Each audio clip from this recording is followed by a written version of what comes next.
Boa noite. Boa noite aos amigos que estão acompanhando pela internet. Hoje é dia de festa, certo? Festa de quem? Allan Kardec. Aniversário de nascimento do codificador Allan Kardec.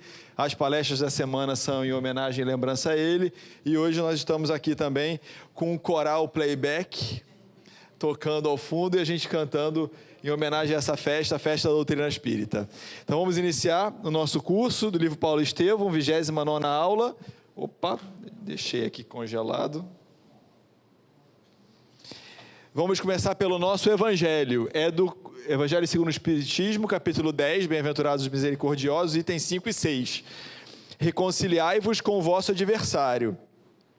Mateus anotou assim para a gente, a palavra de Jesus. Reconciliai-vos o mais depressa possível com o vosso adversário. Anotaram aí?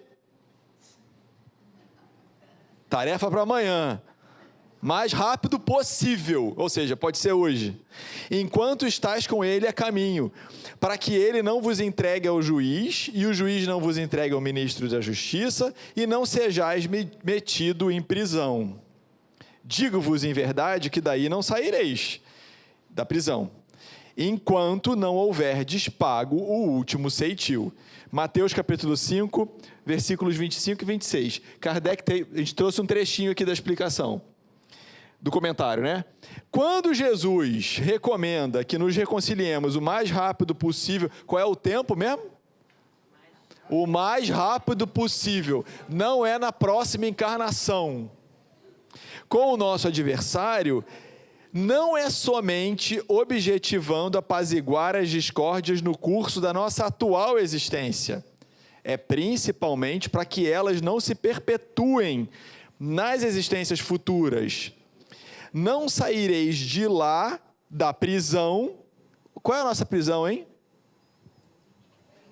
Aqui, né? Aqui, vai ficar reencarnando com aquela pessoa. Quantas vezes na prisão, algemado? Enquanto não houverdes pago até o último centavo, isto é, enquanto não houverdes satisfeito completamente a justiça de Deus. Anotaram? Botaram na agenda, amanhã de manhã, ligar para aquela pessoa, mandar um WhatsApp, manda um beijinho de coração para começar o dia. Não é beijinho no ombro, não. Então vamos fazer a nossa prece, sempre muito felizes por estarmos aqui na casa da irmã Maria Angélica, nesse curso tão abençoado, em especial no dia de hoje, que lembramos Allan Kardec e com ele lembramos a bênção da doutrina espírita em nossas vidas. Que possamos, como gratidão, aproveitarmos o curso da noite de hoje, as instruções, as orientações dessa doutrina tão abençoada que é o cristianismo redivivo. Fique conosco, irmã Maria Angélica, em mais uma noite de estudos. Que assim seja. Muito bem, quem leu? Hoje nós estamos ainda pagando o prejuízo da semana passada, né? Porque uma certa dupla aqui planejou errado e imaginou que ia conseguir fazer esse capítulo em um dia. Hoje eu fiquei pensando, cara, impossível, né? Impossível. Acho que é o capítulo que mais acontecem coisas. Embora com nem tantas páginas, mas tudo acontece. Então a gente vai pagar a dívida ainda, nem que a gente vá até dezembro com o curso. Vocês... Não é? Pode meia-noite hoje, manda um e-mail para ouvidoria@sema, reclama dos tutores, e a gente paga também com bônus hora. Então a gente está terminando hoje o capítulo 7, as epístolas. Semana passada começamos e hoje vamos terminar. E o que aconteceu semana passada na primeira metade das epístolas? Eu não. Depois de 11 itens, entenderam o bullying aqui com ela? Olha só. Ele fica contando os itens no meu resumo. Vocês já viram isso? Vou botar ele para falar. Ou então para resumir isso que ficou... Vou ser sincera, eu adorei, porque eu não sei resumir tanto assim, ficou bem resumido. Gente, vou fazer a pergunta. O que aconteceu na aula passada? Ninguém vai saber dizer nada. Todo mundo... Tem 11 respostas. Começa onde, gente? A nossa aula, hein? Tudo bem, Roberto. Paulo vai para Corinto, Reveló e Dionice, são, né, avó e mãe do Timóteo, Prisca e Áquila, e ali eles planejam a fundação da igreja lá na cidade de Corinto. Silas e Timóteo se juntam a Paulo depois, que estavam lá descansando, e Paulo faz a primeira pregação na sinagoga. No início eles estão até gostando, né? E depois o que acontece? cala-te, vai embora daqui e não volta mais. Não foi assim que eles falaram? Ele acaba sendo expulso quando ele começa a fazer. Eles acham que ele está colocando Jesus acima de Moisés, né? Quando ele começa a fazer as comparações. E tanto ali quanto depois, ele recebe a ajuda, né, do Tito Justo, e com isso, compra casa e tudo, conseguem fundar a igreja do Corinto, que é um sucesso. A igreja vai super bem, né, trazendo muitas bênçãos. Mas Paulo está preocupado. Ele vai recebendo muita demanda, né, de ajuda pessoal dele, da presença dele nas igrejas que ele deixou, né, que eles deixaram fundadas pelo caminho. E ele fica nervoso, mas aí ele se recolhe lá no final, num dia, e roga a Jesus que ajude a ele, que tem certeza que o mestre não abandonaria. E aí, realmente, o mestre vem para ele, né? Fala e inspira ele o quê? Você não pode estar presente em você, pessoalmente, mas você pode escrever que a sua palavra vai chegar a todos. E aí que é um marco quando Paulo começa a escrever as famosas epístolas, as cartas de Paulo. E elas são um sucesso imediato em em todo o pessoal, o cristianismo. Aí ele porque estava fazendo sucesso demais, estava tudo muito bom. O que ele é de novo, gente? Perseguido, acusado, preso, açoitado, levado a julgamento e absolvido, né? Ele é libertado porque esqueci o nome, Júlio, né? O procônsul achou que gostou realmente das ideias e isso que os judeus tinham até que aprender com ele, dar uma lida nos ensinamentos. E aí, depois, com Prisca e Átila, ele continua a viagem, vai para Éfeso, porque lá está tendo problemas, a igreja em Éfeso está tendo problema lá com João, e ele vai para lá para ajudar a resolver esses problemas. Tá? E aí, quem ele encontra lá em Éfeso, que morava lá? Maria, mãe de Jesus, conversa com ela, vai lá e ela conta algumas coisas, passagens de Jesus, e combina com ela de retornar para que ele escrevesse um evangelho. Vai, então, a Jerusalém, sai de lá para entregar o quê? O que ele devia, aquilo que ele tinha recolhido, né, para a igreja de Jerusalém ter a sua subsistência sem precisar dos judeus. E aí depois ele vai de novo, Antioquia, vai a Tarso, vai a Tauro, vai a Éfeso. E sempre o quê? Lutas sem tréguas entre quem? Judeus e os cristãos, tá? Ele vai sempre enfrentando e contornando e vai indo. E aí lá em Éfeso ele volta, ele começa realmente as curas a se manifestarem, e aí realmente ele é um sucesso e chega no apogeu, né? Mas isso incomoda, como sempre, né? E aí tem a festa da deusa, né? O templo de Diana, e a população, o povo já não está mais tão interessado naquelas manifestações exteriores, não dá muito valor e não comparece lá.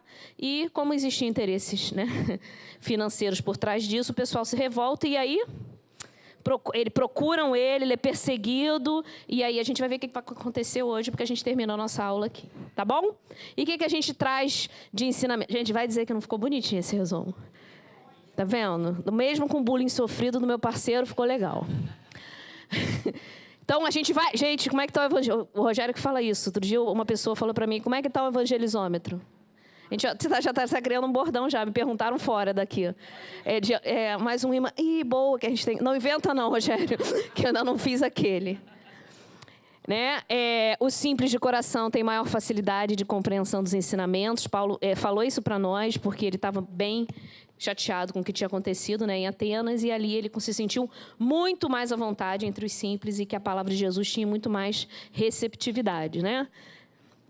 O trabalho nos ajuda a superar as vicissitudes da vida. O que ele fez? Ele começou a trabalhar, estava até escrito lá o trabalho árduo, exatamente para que ele conseguisse superar aquele momento que ele ficou, né, um pouquinho mais chateado com a sua missão, que ele não se conformou muito de não conseguir fundar uma igreja em Atenas. E aí essa frase linda que ele falou lá do local, que é muito super bonita, né, dos pântanos nascem muitas vezes os lírios mais belos. Por que ele falou isso, gente? Lembram?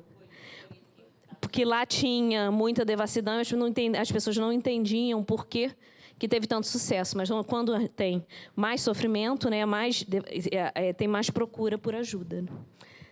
Nos momentos de angústia e dificuldade, quando nós sintonizarmos com o alto, confiarmos no Senhor, Ele vai nos enviar ajuda. Né? Paulo ali conversou com Jesus.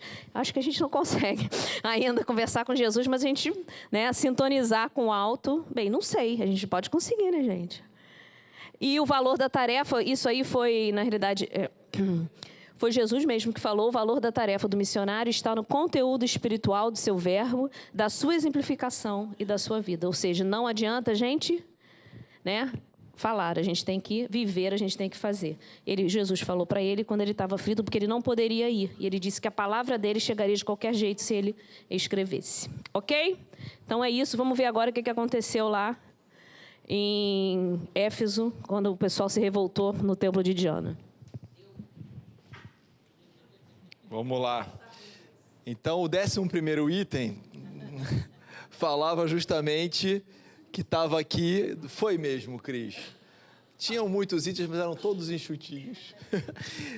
Depois de 2 anos, lá em Éfeso, a Cris terminou a aula contando essa história, né? Tinha o culto à deusa Diana. Com o tempo, eles perderam o interesse, foi esvaziando. E aí, obviamente... Os afetados materialmente por essa mudança se incomodaram e começaram lá a provocar algumas bagunças. O culto ele era muito lucrativo, principalmente para os ourives. E aí eles pagaram, porque o culto, em geral, nesses templos pagãos, tinham muitas oferendas. Então, quando você tem muitas pessoas visitando esses templos, eles vão comprar artigos para deixar lá. E aí, obviamente, na hora que essa economia para de girar, incomoda muita gente. E aí os ourives, eles insinuaram que Paulo estava se preparando para arrombar o templo. Até a Cris falou semana passada das fake news. E eles começam a plantar isso, ele vai arrombar o templo, ele vai fazer isso, fazer aquilo outro. E as pessoas começam a ficar ali preocupadas e alvoroçadas para que isso não aconteça. A imaginação das pessoas mais simples era um terreno fértil para esse tipo de fomento de discórdia e de fake news, que a gente também conhece bem hoje em dia. E aí ela avança, a multidão avança, furiosa no teatro, atrás do Paulo. E aí, o que acontece? Ele não estava lá. Também, finalmente, uma folga, né, gente? Coitado do Paulo, enfim, se safou. Apedrejado, açoitado, apupado. A gente aprendeu um monte de verbo esse ano, né? Os apupos. E aí, ele não estava lá, no teatro. Mas o Gaio e o Aristarco estavam e foram presos. E aí, eles ficaram satisfeitos de terem prendido Gaio e Aristarco? Não. E isso também acontece, né? A gente fica lá incitado contra alguém, e aí vai aquele efeito manada, não encontra a pessoa, mas eu quero o outro, eu quero o outro. A gente tem que tomar muito cuidado com isso, de não dar abertura para esse tipo de pensamento, de incitação. Isso acontece na internet, acontece numa roda de amigos, né? Temos que estar vigilantes. E aí eles vão procurar na tenda de Áquila e Prisca. Eles estavam lá, lembra? Tanto Paulo ficou todo feliz. E o que acontece? Eles chegam lá, Paulo estava lá? Não. Como é que eles resolvem essa frustração? Quebra tudo. Só acontecia isso antigamente, né? De quebrar tudo. Não é isso? A gente quase não vê mais isso hoje em dia. E aí, revoltados, quebram tudo. Qual era a profissão de Áquila e Prisca? Tecelões. Eles quebram o tear deles. Jogam na rua ali, né? Olha que situação triste. E aí Paulo fica ciente desses fatos, quis ir ao encontro dos companheiros, dos presos e dos prejudicados aqui, mas as pessoas o impedem. Não, calma, porque ele já foi tão machucado, açoitado, né, tantas vezes, calma, não vai assim nesse ímpeto não, e ele desiste de ir. O escrivão da cidade, depois de tudo isso ter acontecido, convence o povo a levar a causa a juízo, e não trazer a pena antes do julgamento, né? Então, embora já tivessem prendido 2 pessoas e destruído as coisas lá de Áquila e Prisca, ele consegue convencer as pessoas disso e não fazer justiça pelas próprias mãos, porque eles queriam, de novo, lá machucar o Paulo. E aí, Paulo decide ir para Éfeso, partir de Éfeso. Ele estava em Éfeso, lembra que ele conheceu Maria, conversou com Maria, decide partir de lá. Mas ele tinha um projeto com Maria, não tinha? Qual era o projeto do Paulo? Escrever o Evangelho. Qual era o Evangelho, que não tinha esse nome ainda, né? Que tinha na época, que tinha sido publicado? De Levi. Levi era Mateus. Se a gente for olhar o Evangelho de Mateus, ele não tem muita informação do nascimento de Jesus, dos primeiros anos de Jesus, ele é mais direto ao ponto. E Paulo tinha sacado isso. E falou assim, eu vou conversar com Maria, né, que ela é a biografia viva, conversa com a mãe vai contar a história do filho. E ele tinha, então, esse projeto de escrever o Evangelho, ele escreveu a biografia de Jesus, com o relato de Maria, com o relato dos outros apóstolos e com as outras pessoas, para ser uma nova versão dali do que ele já tinha de anotações de Levi. Mas como ele tinha que ir embora, ele pensou que depois ele mandava um outro companheiro para pegar essas informações e ele poder seguir adiante com o Evangelho. E ele diz o seguinte, olha, eu sinto que a minha tarefa no Oriente está finda. Tenho a esperança de pregar o Evangelho do Reino em Roma, na Espanha e entre os povos menos conhecidos. O mais para o Ocidente que ele tinha ido era Atenas até então. E como é que foi a experiência em Atenas? Eu estou de frente a vocês, né? O mais para o Ocidente foi horrível, né? Não foi bem sucedida, não ouviram. Lembra da frieza, da intelectualidade? Não conseguiu colocar nenhuma célulazinha lá de uma igreja cristã. E aí ele está com esse projeto. Você vê que ele é um cara arrojado. Ele está sempre buscando novas coisas. Ele não se conforma só de, já conseguiu algumas igrejas aqui. Ele vai sempre em frente. Então, ele queria o Evangelho, relatado por Maria de Nazaré, e queria buscar novas regiões no Ocidente, não exploradas como Roma e Espanha, tá? E aí ele fica ainda em Éfeso até que ele garanta que os companheiros tinham sido libertados, aqueles que foram presos lá por conta do templo, e parte para Troade. Ele estava muito abatido e fatigado, e a gente fadigado, e a gente vai ver que essa descrição do Emmanuel, através das palavras do próprio Emmanuel como narrador, ou como outros personagens, cada vez vão ficando mais exuberantes. A gente vê que ele vai se debilitando organicamente pelo excesso de trabalho, pela idade que vai avançando, pela alimentação, que devia ser pobre, né, do ponto de vista nutritivo. Ele voltava o tempo todo para o trabalho, para a caridade, para o bem, não tinha tempo de cuidar dele. Isso cada vez vai ficando mais evidente, tá? Nessa reta final do livro. E ele procura abrigo com os amigos de Filipos. Quando ele vai chegar em Filipos, ele tem uma boa surpresa, depois desses problemas todos, né? Porque a vida é assim, né? Não é só coisa... A gente tem uma alegriazinha, aí volta, tem um problema, aí volta. Não é assim? Ou alguém está sempre em condições favoráveis de temperatura e pressão? Geralmente não, né? A gente dá um respirozinho, tem outro desafio. Que hora é a notícia boa lá em Filipos?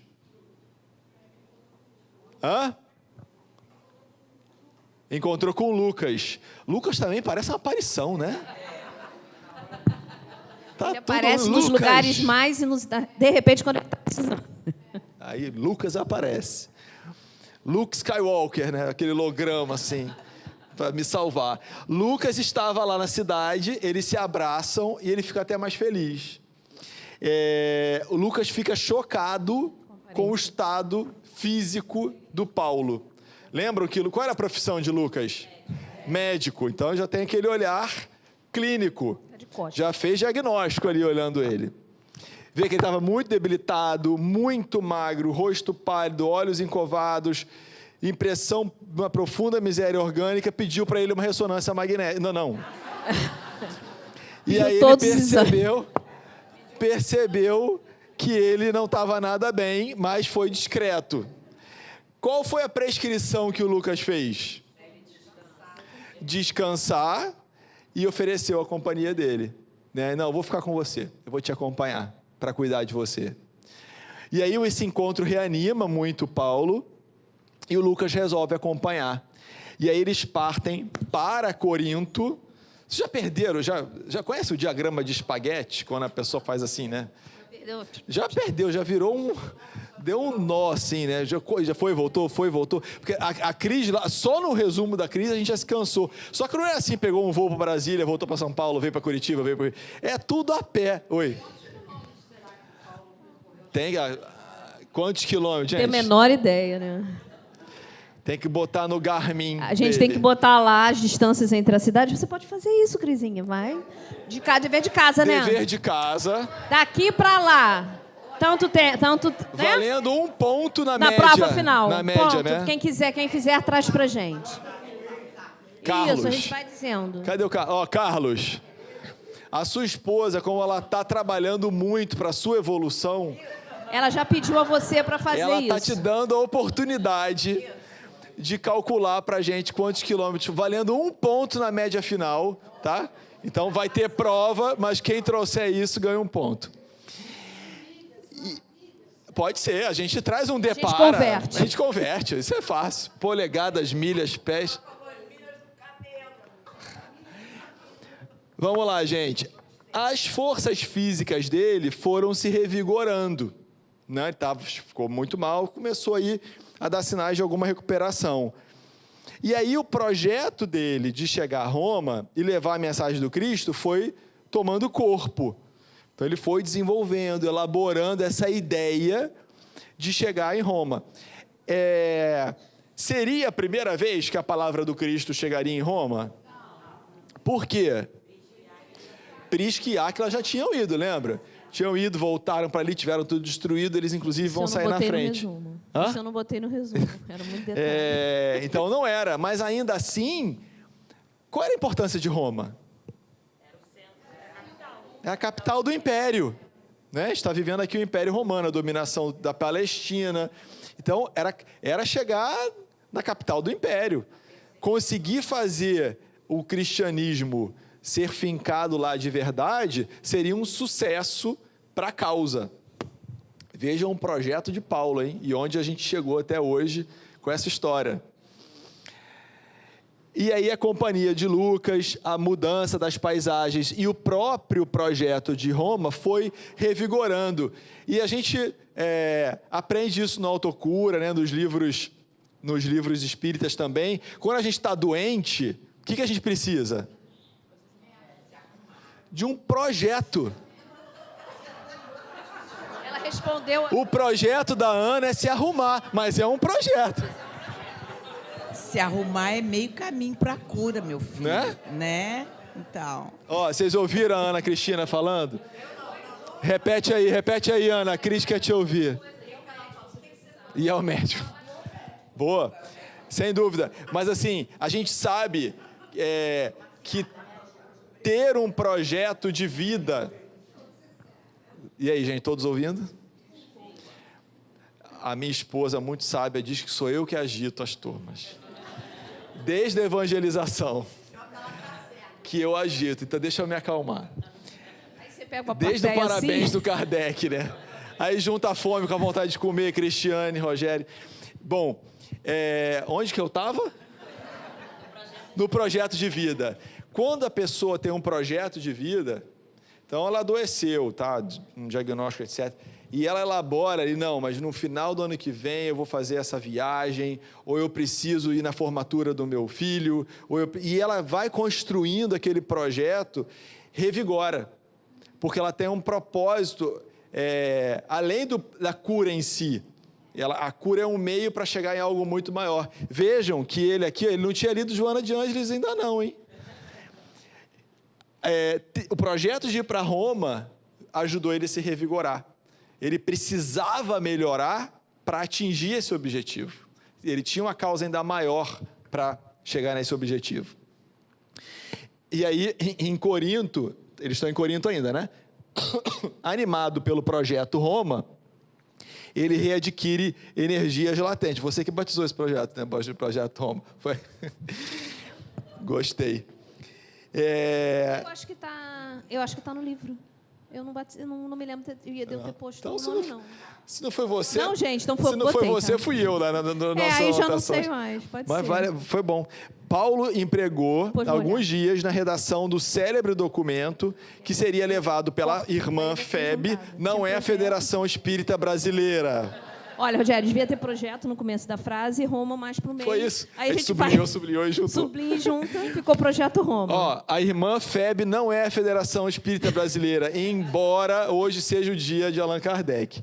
Era uma irmã que ia fazer uma viagem para Roma. Então, como estava todo mundo ocupado, em geral as cartas iam com os emissários. Ela já estava indo para lá, ela mandou. já tinha aparecido uma vez antes quando ele saiu de lá, que ela pediu para ele não ir, que ela ficou chorosa. E aí ela vai levar essa carta aos romanos. Qual é a diferença dessa carta das outras cartas que ele escreveu?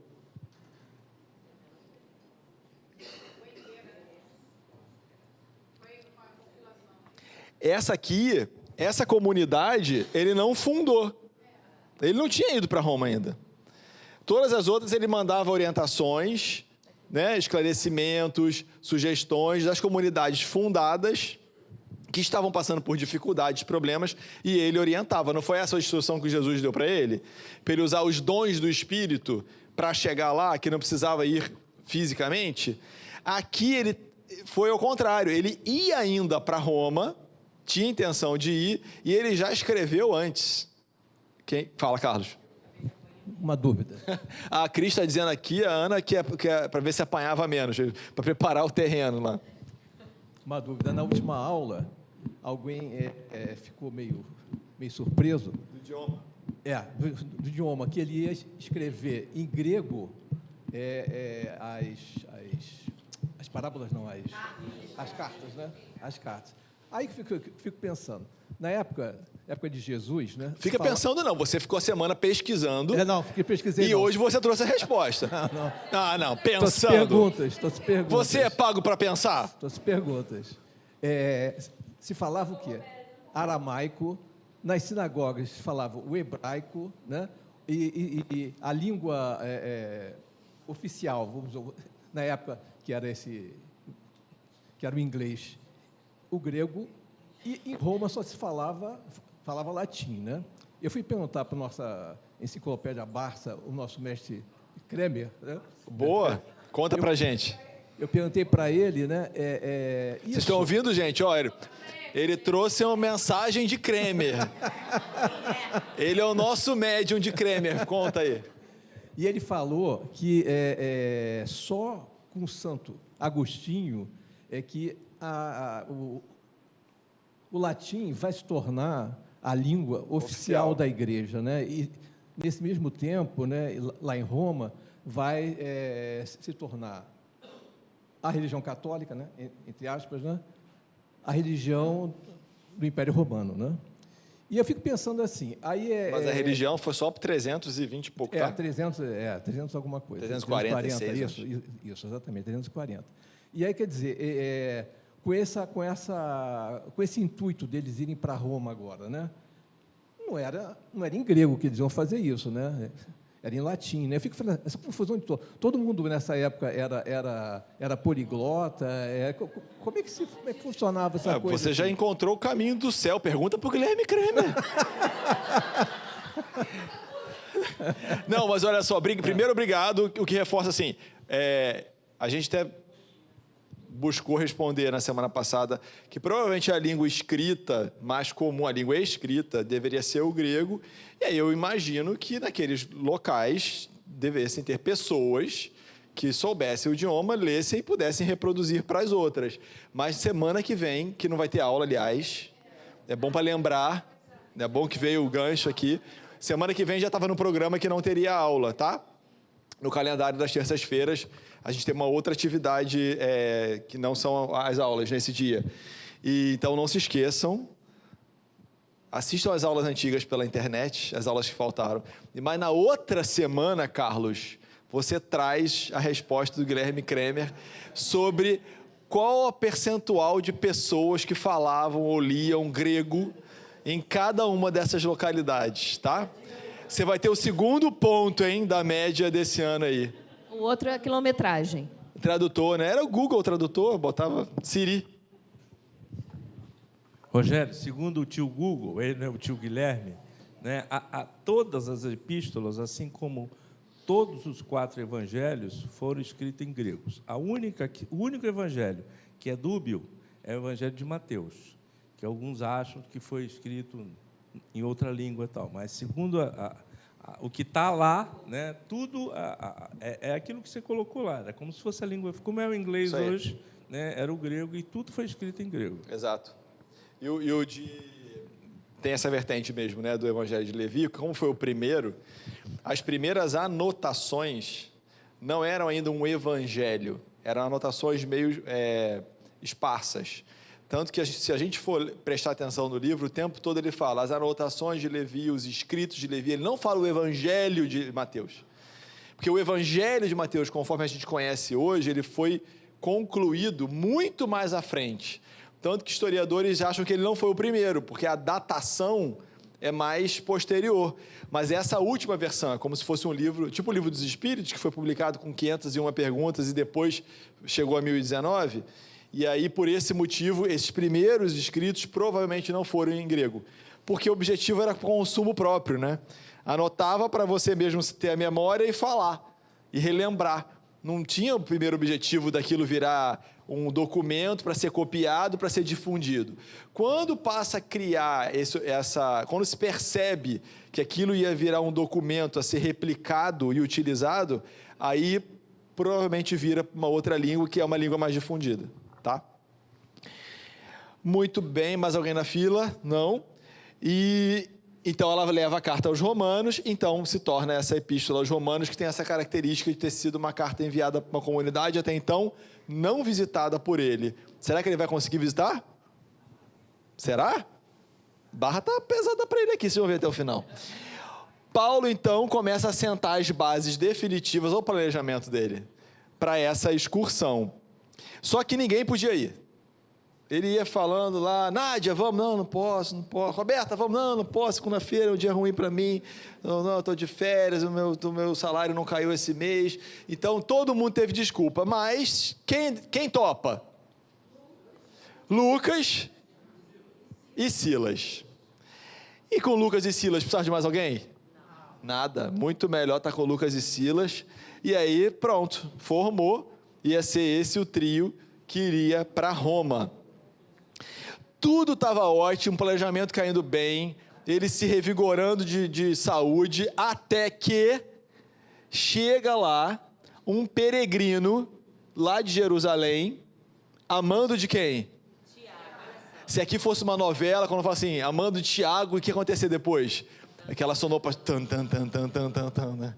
Meio aquela tensão assim.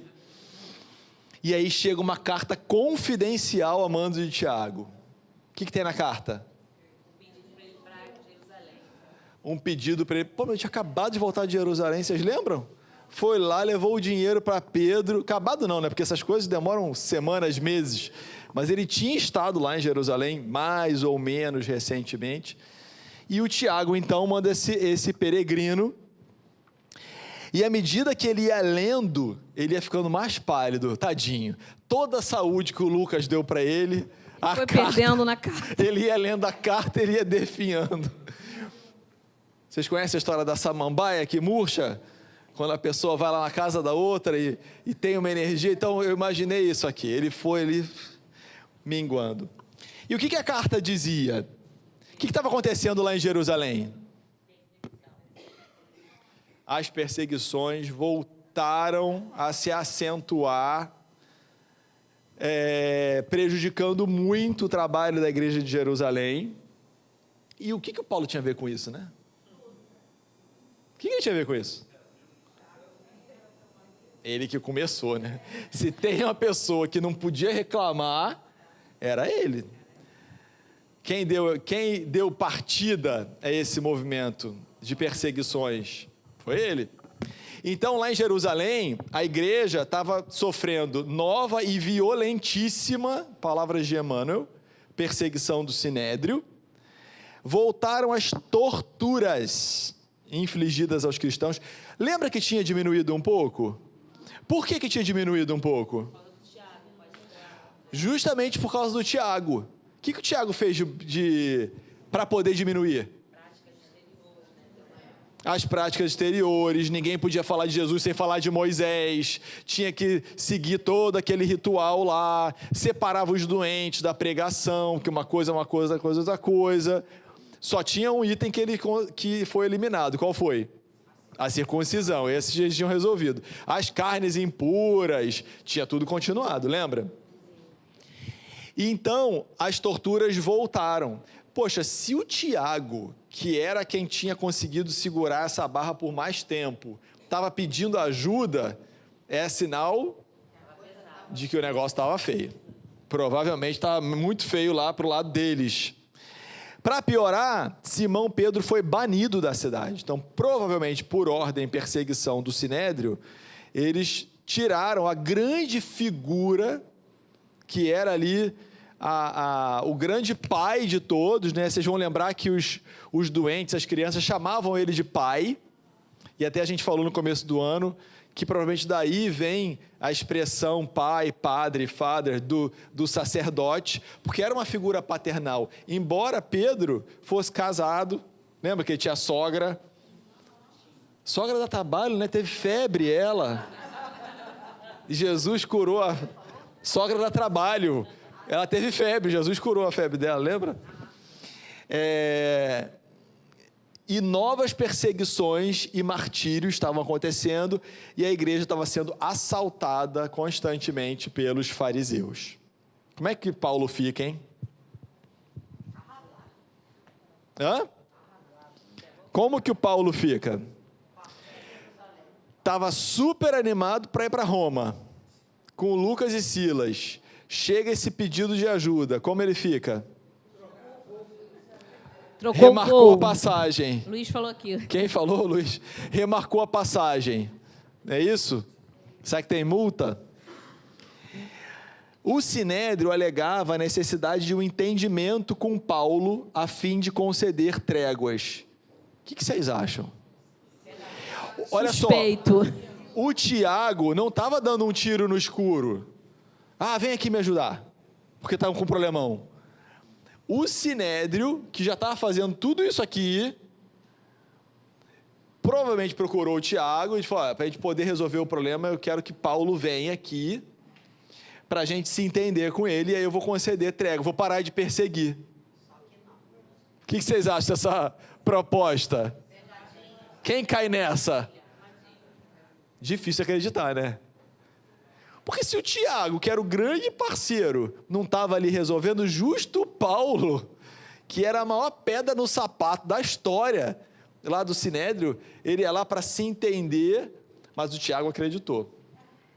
E aí, e por que ele queria, o Sinédrio queria? Porque, na verdade, o Paulo tinha conseguido lançar as sementes do Evangelho por vários lugares. E aí chegavam notícias das sinagogas de que as sinagogas estão ficando vazias. Porque ele criava um núcleo cristão, todo mundo se convertia, e as sinagogas ficavam as moscas. Quer falar, Cris? Não? E aí, as sinagogas mandavam cartas, reclamavam, e o nome do Paulo aparecia o tempo todo. Então, vem cá, Paulo, vem aqui para o Sinédrio, em Jerusalém, para a gente poder se entender. O Tiago pedia, então, nessa carta, que ele fosse a Jerusalém, explicitamente. E o objetivo era esclarecer o Sinédrio queria algumas explicações, né? Era uma sabatina lá do Senado, e isso era indispensável, ele tinha que ir. Como que o Paulo ficou? Hein? Ele ficou uma arara. Ele pensa, com que direito o apóstolo Galileu me faz esse pedido? Ele pensa. O que é, Roberta? Roberta está dizendo aqui que ele nem olhava para a cara dele direito. Vocês lembram disso? Ele evitava, não olhava, na pregação ele saía, ele se incomodava. E aí o Paulo, e é tão importante, gente, a gente ir destacando esses trechos, por quê? Porque a nossa ilusão acha que ele estava lá no caminho de Damasco, Jesus apareceu, né? E o Pinóquio virou um menino inteligente. Mas não é isso, é uma transformação lenta. Ele ainda ele é super-humano. E a gente tem visto isso, né? Em Atenas ele chorou, e ficou... o que nós chamaríamos de depressão, lembra? Até chegar o Timóteo dando notícias para ele. Então ele não ficou feliz, não. Como é que ele pode me pedir isso? Ele ficou incomodado. Humano, não é? Totalmente humano. Totalmente humano. E a gente, às vezes, exige santidade de seres humanos. Tanto do Paulo, como de outras pessoas, né? A gente vê, sei lá, um dirigente da casa espírita, um autor, e acha que não pode errar, tem que ser perfeito, não pode tomar uma decisão equivocada, não pode falar uma coisa errada. Somos seres humanos, espíritos imortais em evolução, perfeito. Aliás, falando em perfeição, e agora a internet está ligada, eu estacionei hoje fora, e aí tem uma igreja nova, já viram? Já viram o slogan lá da igreja? Não vai esvaziar a sinagoga e vai lá para a igreja. Poxa, tô brincando. Aqui à direita, aqui. E aí tá assim, local... Como é que é o nome? O que foi a ideia? Local certo para pessoas imperfeitas. Vai lotar. Olha o marketing. Temos que fazer... Só o maior. Bem feita a estratégia. Mas, gente, estratégia boa. continuem na casa da irmã Maria. Estou brincando. E é isso, né? É imperfeito.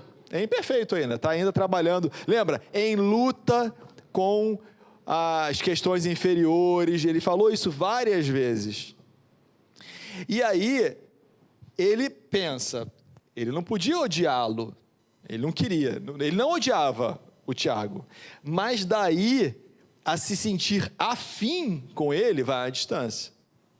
E a gente também precisa dar os nomes aos bois corretamente. Às vezes a gente tem uma pessoa que a gente não tem afinidade. E está tudo bem. É fluídico, é vibracional, é identidade de pensamentos. Eu posso não ter uma afinidade com a pessoa, mas também preciso odiar a pessoa. Né? Desejar mal e bem feito. Agora ela está vendo, ou ele está vendo. Mas é lícito.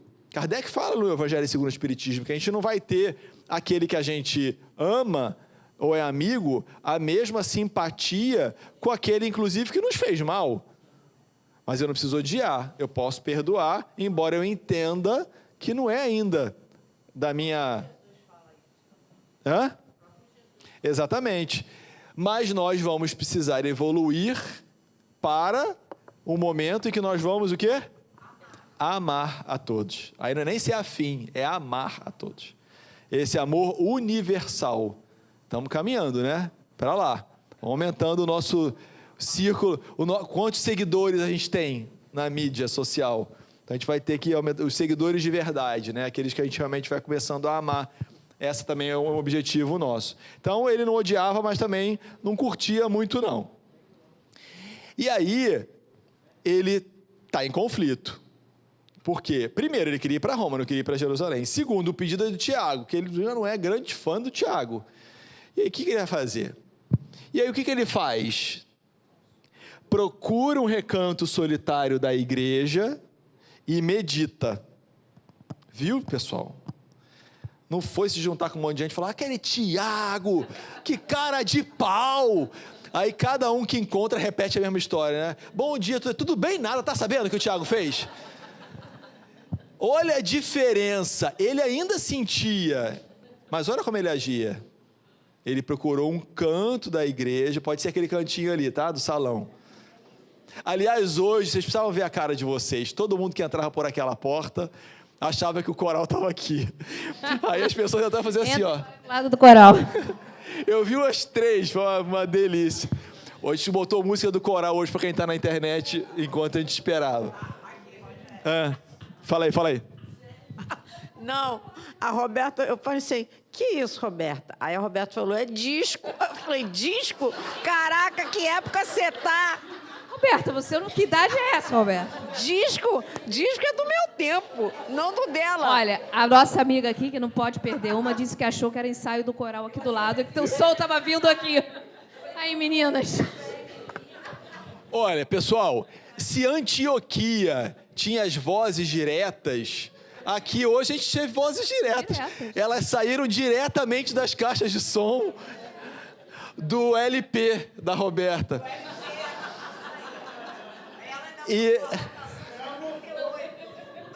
Gente, eu tô Pegou pesado, agitando Luiz. vocês, Luiz eu tô falando agitando do vocês. gramofone, foi lá atrás. Espera aí que o Cadu quer falar. Ah, fala aí.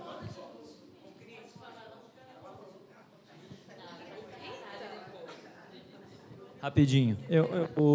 Antes essa questão dele ter parado para meditar e não tomar uma atitude precipitada ou no calor do momento, ou usando a raiva como um instrumento de má escolha, né, vamos dizer assim, isso é uma coisa que acho que bacana da gente aprender, né? Ó, Glória, dica do Cadu para você. Acho que sim. Não, agora voltou. E também a anterior, quando a gente estava falando aqui da questão de não ter raiva de tudo, de falar do coleguinha ou do amigo, tem uma questão prática. A gente acaba ficando influenciado também, aquela vibração nos afeta, mais do que efetivamente, às vezes, ao outro, né? A gente fica tão empenado e repetindo, como você falou, o contexto, afetando mais a gente do que qualquer outra coisa, né? E essa é a grande questão da gente não ficar falando para muita gente algo que não está bem com a gente ainda, porque você não sabe com quem você está conectando e essas pessoas podem acabar te incitando para o lado errado, porque elas também se afetam com aquela história toda, né? Então é isso aí mesmo, não vai para Jerusalém não, vai para Roma. E aí não, mensagem para a gente, nessas situações mais dolorosas, buscar um recanto solitário da casa de Maria Angélica. Mas pode ser no nosso quarto, aqui, né? Tá funcionando, Jesus falou, vai para o seu quarto em secreto, e o Pai que olha em secreto saberá te aconselhar, te ouvir. Então, a gente deve fazer isso. E ele medita. Ele foi a mesma coisa que ele fez na aula passada. Ele foi lá para o cantinho da igreja, no recanto solitário, para poder fazer a conexão dele com Jesus. Boa lembrança. E aí, ele fica em silêncio, vai meditar, e ele busca uma inspiração para essa meditação. O que ele faz? Procura consultar o Evangelho. A gente tem feito isso? Sim?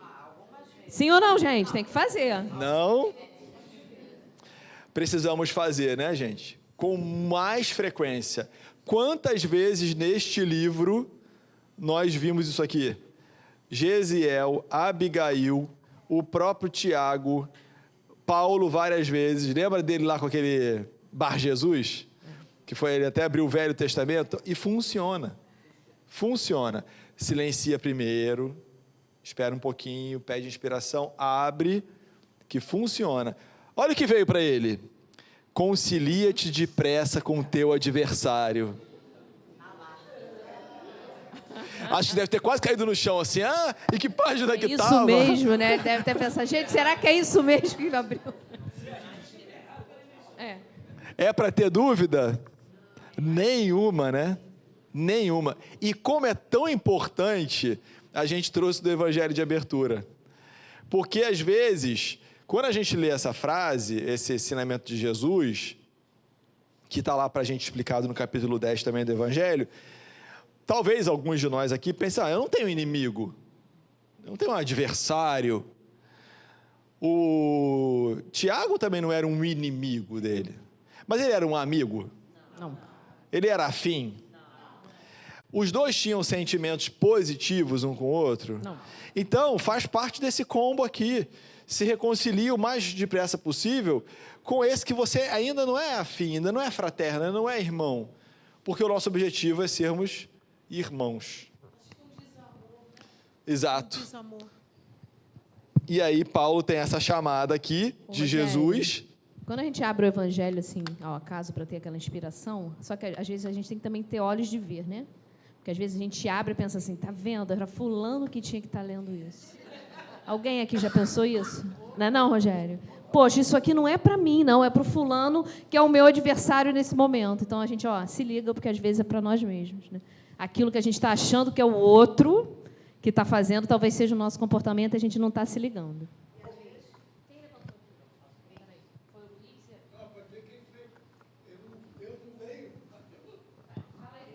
Ô, Luiz, fala.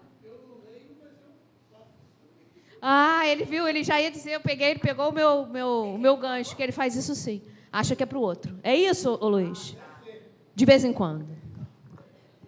O importante aqui, qual é o parâmetro para você saber se você precisa fazer algo para se reconciliar e mudar a situação? Quando você pensa nessa pessoa, quando você vê essa pessoa, o que você está emanando? vibracional. O que você está mandando? Não vou com a Nádia. Lá vem a Nádia. Entendeu? Ai, eu não queria encontrar a Nádia hoje. O que eu estou mandando aí, ó? Negatividade, má vontade. O que eu mando, o que acontece? Volta. Então, basta isso. É inimigo? Não, não é inimigo. Mas o que você está mandando? Se você está mandando o que é desagradável, o que é ruim, o que não tem uma vibração boa, o que vai voltar para você? Então, interrompe. Tem que reverter isso daí. O parâmetro é esse. Não é inimigo, não. E aí Jesus falou para a gente, né, que a gente já viu no Evangelho de Abertura, se a gente não se reconciliar enquanto está a caminho, o que vai acontecer? Vai ficar preso nas reencarnações dolorosas e a gente está preso a essas pessoas. Até amar. Não é até se livrar. É até amar. Então é melhor começar a gostar um pouquinho agora, implicar menos. É a história do Chico, né? Que o Chico falou, a pessoa chegou lá da história do Chico. Não, tem uma mulher que foi falar para o Chico, olha só, eu aguentei o meu marido essa vida inteira. Eu estou liberta, né? Ele falou, tá liberta de aguentar, porque ele partiu. Agora, na próxima, você vai vir para amar. Boa. Então, ele recebe as palavras como um alvitre divino, né? Como um grande alerta, um grande aviso. E ele pensa que não era justo alimentar caprichos pessoais na obra do Cristo. Afinal de contas, não era questão com ele, mas com Jesus. Não era Tiago que estava precisando de ajuda, era a igreja de Jerusalém, que assistia tantos doentes, tantos enfermos, que consolava tantas pessoas, que levava o evangelho ao coração de tantas pessoas, que estava sendo perseguida e tinha ameaça, inclusive, de fechar. E aí, ele decide ir para Jerusalém. Se despiu do personalismo aí. Né? Totalmente dele, né? Do personalismo. A causa era maior. Ele, óbvio que feliz da vida ele não estava, mas ele sabia que era o dever. Eu não quero, mas eu devo. Eu devo fazer. Eu preciso ir. E aí ele vai, dorme, vai descansar, né? Então ele tinha ido para a igreja, meditado, abriu o evangelho, teve aviso, foi dormir. Para que não tivesse dúvidas, o que aconteceu durante o sono dele? Ele, de novo, olha, sonha, e aí ele vê uma longa estrada tonalizada de maravilhosos clarões opalinos. Aí vem, né? Quem é, gente? Mas tá, calma, vem outra mensagem aí para mim, para eu não fingir que eu esqueci do Evangelho de Mateus da véspera. Ele encontra Estevão e Abigail,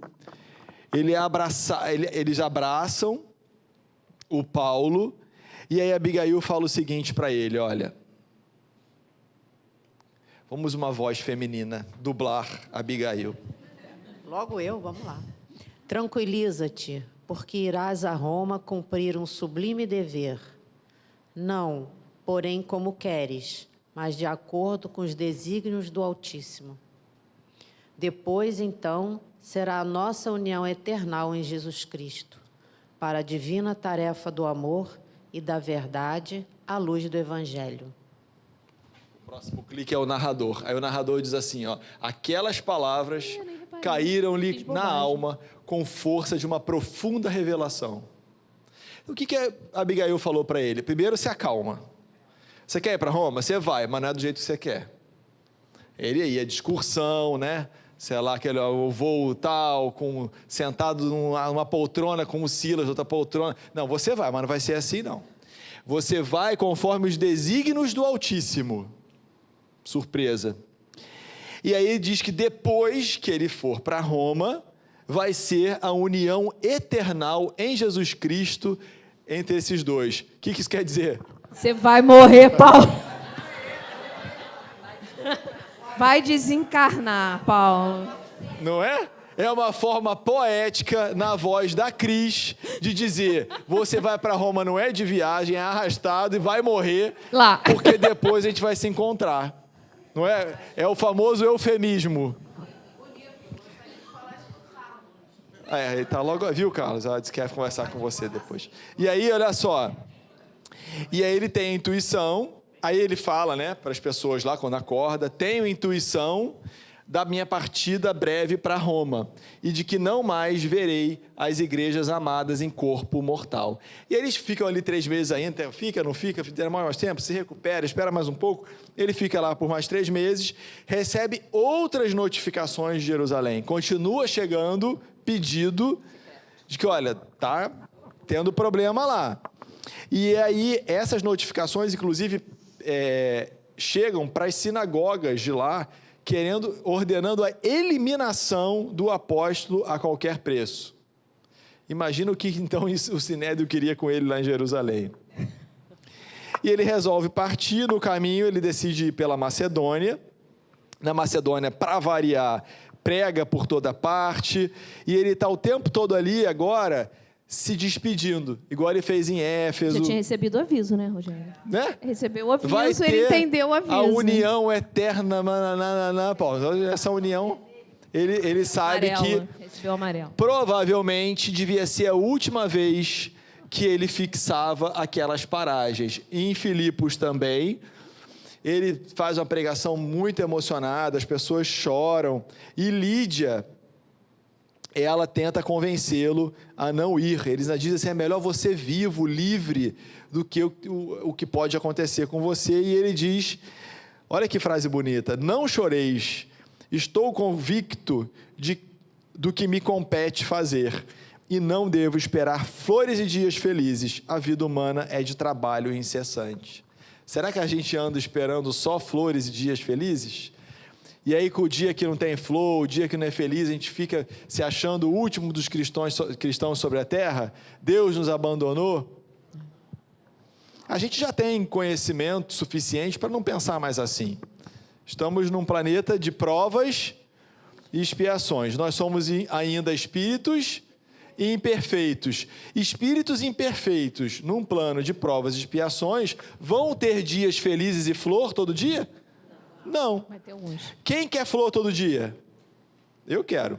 Quem quer dias felizes todo dia? O que a gente tem que fazer? Melhorar.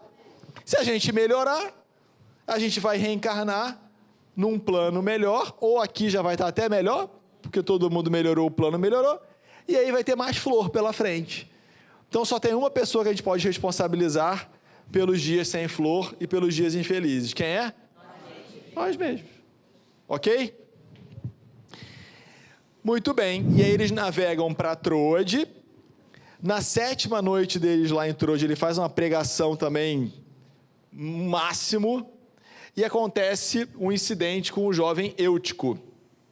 Eles estavam lá no 3º andar de um edifício, onde aconteciam as pregações, e ele cai da janela, esse jovem. E aí, alguém falou em suicídio aqui, mas não dá, o livro não diz isso. Ele cai, a gente não sabe se é acidentalmente ou intencionalmente.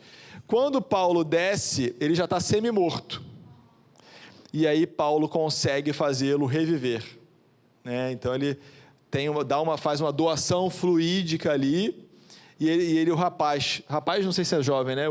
É jovem. O jovem Eutico volta à vida depois desse quadro. E, obviamente, todos esses acontecimentos, que são muitos já, né? De curas, de pregação, vão tornando a personalidade muito conhecida de Paulo. E a história vai ecoando, as pessoas cada vez vão se admirando mais do trabalho do missionário. E aí eles partem de Troade para Assós. Em Assós, eles adquirem um barco e decidem ir para Jerusalém pelo mar.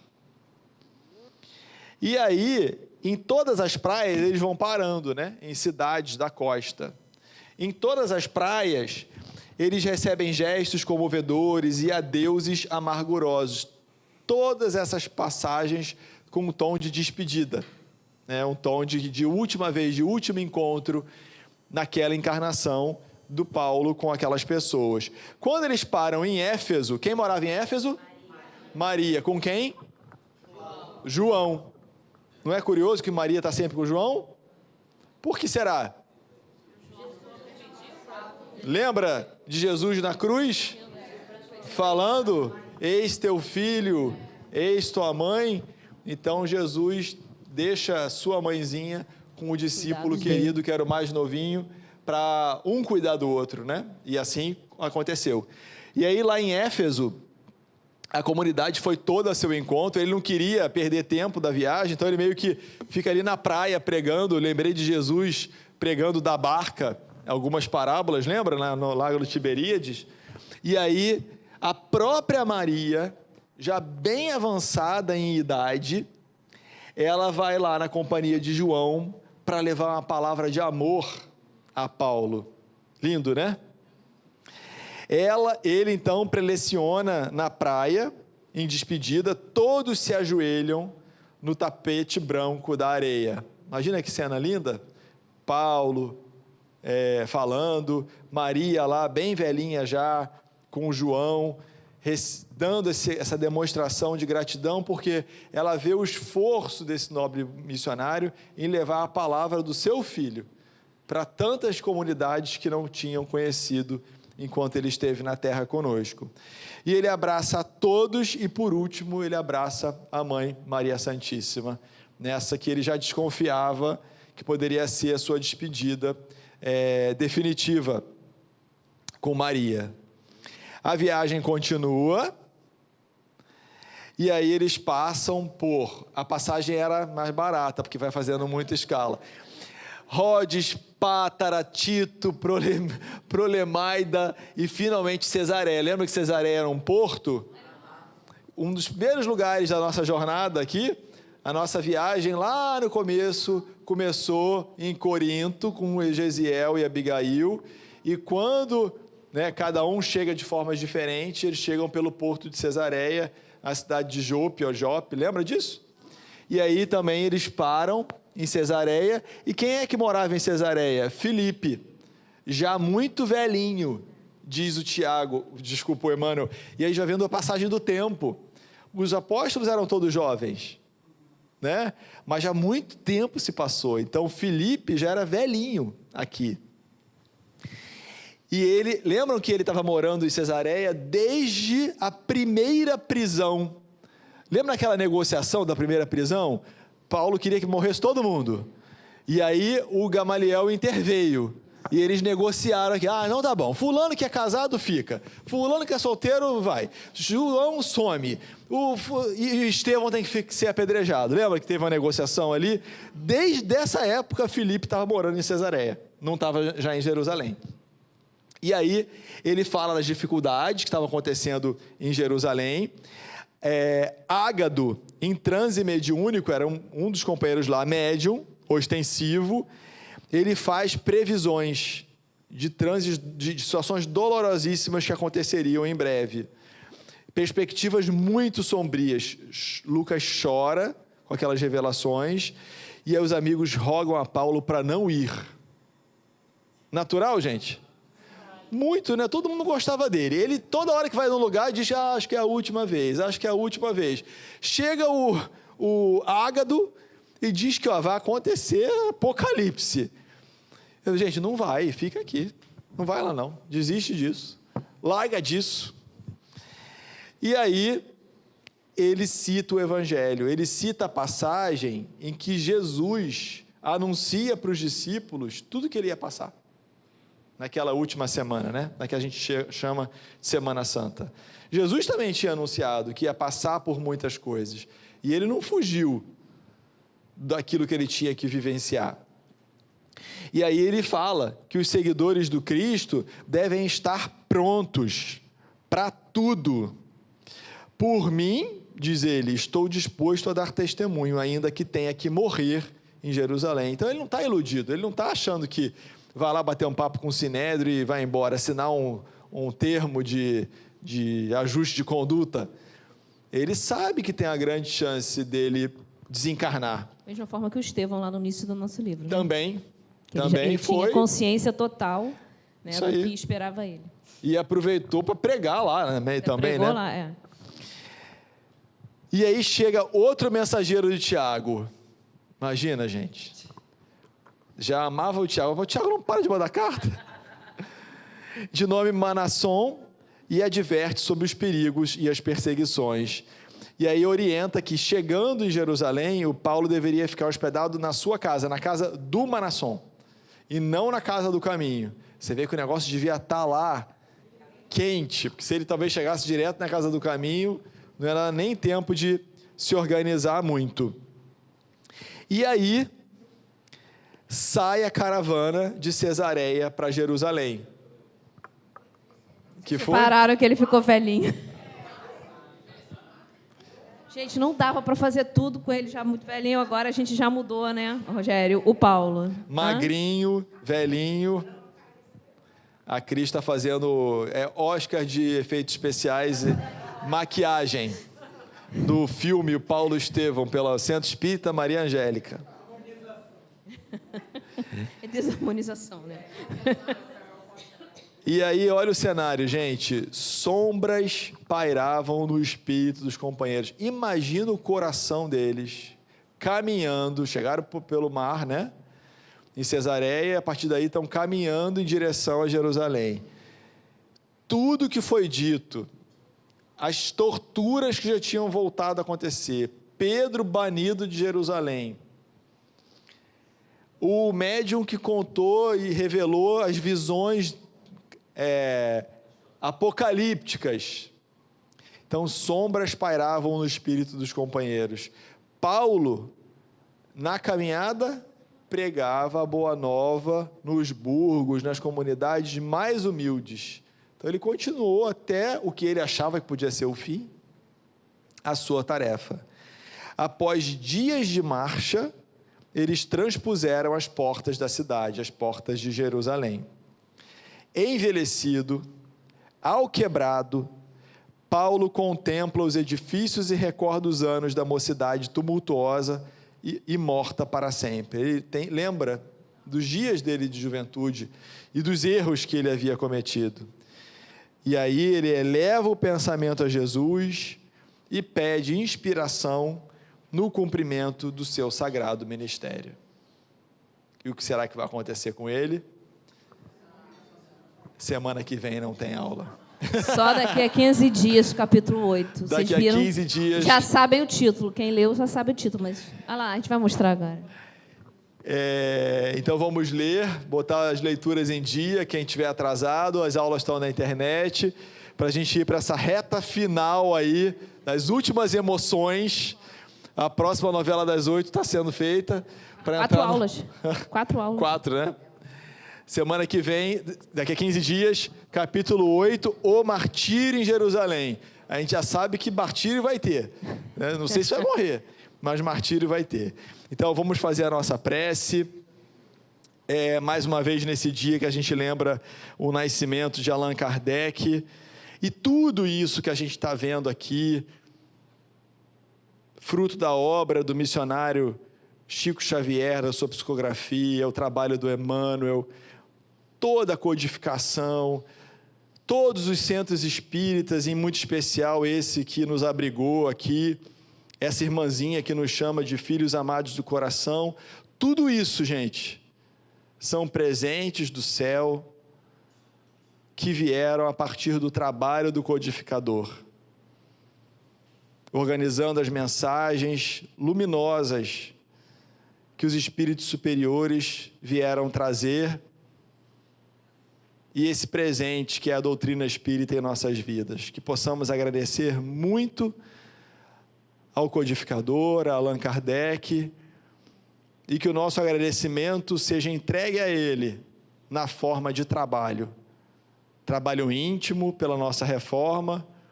e trabalho também pelo nosso próximo, das mais variadas formas que podemos escolher para trabalhar. E dessa forma, então, encerramos mais um dia do nosso curso e rogamos a Deus que possamos estar aqui reunidos de novo em 15 dias para continuarmos os nossos estudos. Que assim seja.